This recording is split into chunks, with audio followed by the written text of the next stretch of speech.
Extreme Rules is 25 days away, and we already have a lot of matches on the card, so let's go to them as quickly as we can. First off, the WWE Championship matches. AJ Styles defends against Rusev. Rusev won a 5-man gauntlet last night, which involved Daniel Bryan, Samoa Joe, The Miz, and Big E as well. This is something that should have happened years ago with Rusev. You had the dominant Russian from about 2-3 years ago. It feels maybe more than that.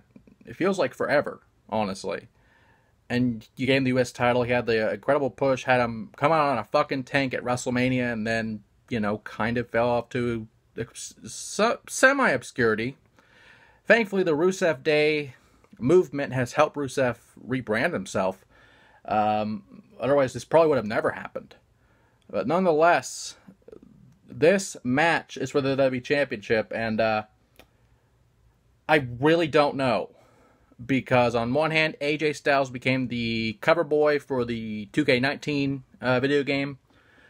And he has the title in the... Well, not the title exactly, but, you would think the champion would be the cover superstar most of the time. So it would make sense for him to retain the title after his incredible feud with Nakamura. And when I say incredible, I say it sarcastically, because it could have been a lot better than it was. However, I am going, even though I feel I'm wrong on this, I'm going to go with Rusev just because he deserves it. He really does.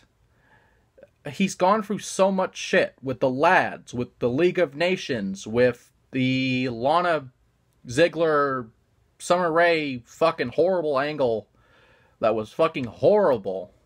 Rusev saved it somewhat, but because it was Rusev. Rusev is a fucking star, and he needs this win to establish himself as one.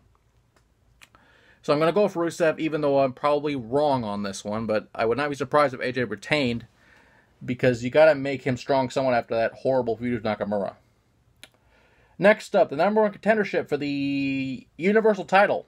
There's only 2 men. This is a multi-man match. As far as we know, it's a 6-man, because there's only 6 spots on this graphic. So I'm going to assume it's a 6-man match. With that being said, the 2 men that have qualified so far are Roman Reigns and Bobby Lashley. And that's it, really. If this was just this as a match, I would say Lashley straight up would win. But, of course it's Roman, so I'd be wrong again, because it's Roman. But, as of right now, my pick is Lashley, but that could change depending on who is in the match later on.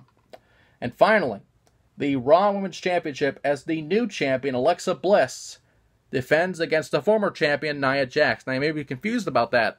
Well, last Sunday night, Alexa Bliss won the Women's Money in the Bank ladder match, then cashed it in when Ronda Rousey was literally fingertips away from becoming the new champion.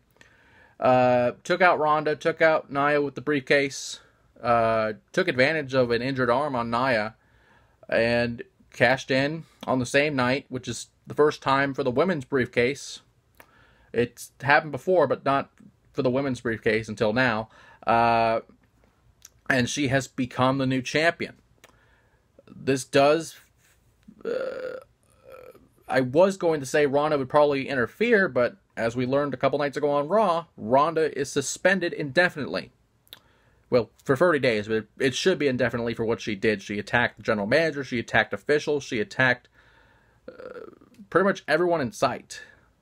And that was how you should make Ronda a badass, but at the same time, some action had to be taken, and that would help her out if she's... Because I think she's doing a movie or something.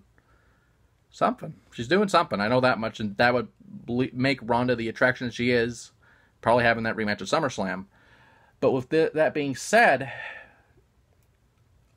I really don't know, because Bliss needs to retain as a champion. Need to actually look like a fucking champion. But Nia would be... She's doing physical therapy. She could be fully recovered at that point. She may not be 100%. Who knows?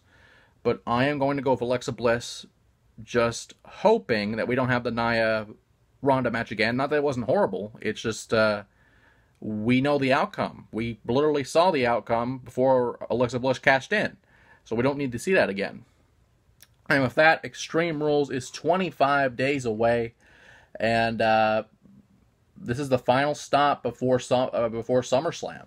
So it's going to be a good one for sure. Especially since it's cross-branded now.